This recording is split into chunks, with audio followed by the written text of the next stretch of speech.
အစီချဝိချနေတဲ့အချိန်မှာအချိုမုတ်တွေစားရတာကြိုက်တဲ့သူတွေအတွက်ကယ်လိုရီနည်းပြီးတော့ပရိုတင်းအသားဓာတ်တွေများတဲ့အရသာရှိပြီးအင်မတန်မှထူးခြားကောင်းမွန်လာတဲ့အချိုမုတ်လုပ်တဲ့နည်းလေးကို sharing လုပ်ပေးပါမယ်ငှက်ပျောသီးတစ်လုံးပါမယ်ပရိုတင်းမှုန်တစ်စုံပါမယ်ကျွန်တော်ကြက်ဥလေးတစ်လုံးပါမယ်နွားနို့လေးအနည်းငယ်ပါမယ်အဲ့ဒါတွေအားလုံးကိုကြိတ်ဖို့တစ်တော့ကနေအစ်စ်ဝယ်လာတဲ့ blender လေးကိုပါကင်ဖောက်မယ်ပေါ့နော်ဒီမှာလုံးဝအကိတ်အကြီးပဲဗျာပြီးသူ့မှာပါတဲ့ဟာလေးတွေကိုတက်မယ်ပြီးဆိုရင်တော့ခုနကပါလာတဲ့အစာပလာတွေနွားနို့လေးအနည်းငယ်ထည့်မယ်ငှက်ပျောသီးလေးထည့်မယ်ပြီးဆိုရင်ကျွန်တော်တို့ကြက်ဥလေးခွဲပြီးထည့်မယ်ဟောနောက်တစ်မျိုးကြံသေးတယ်ဒါကတော့အုတ်ကြုံ raw အုတ်တစ်စုံလောက်ထပ်ထည့်ပေးမယ်ပေါ့နော်ပြီးဆိုရင်တော့ protein မှုန်လေးတစ်စုံလောက်ထည့်မယ်ပြီးဆိုရင်တော့ကောက်ပြီးတော့ကြိတ်ပလိုက်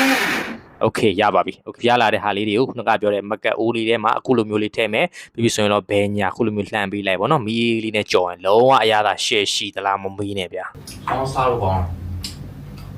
ပရိုတင်းမှာပါတဲ့ chocolate အရသာပြီးရင်ဖျောသီးအရသာပြီးရင်နွားနို့ကစိမ့်စိမ့်အရသာလေးနဲ့အားလုံးပေါင်းလိုက်လုံးဝရှယ်မိုက်တယ်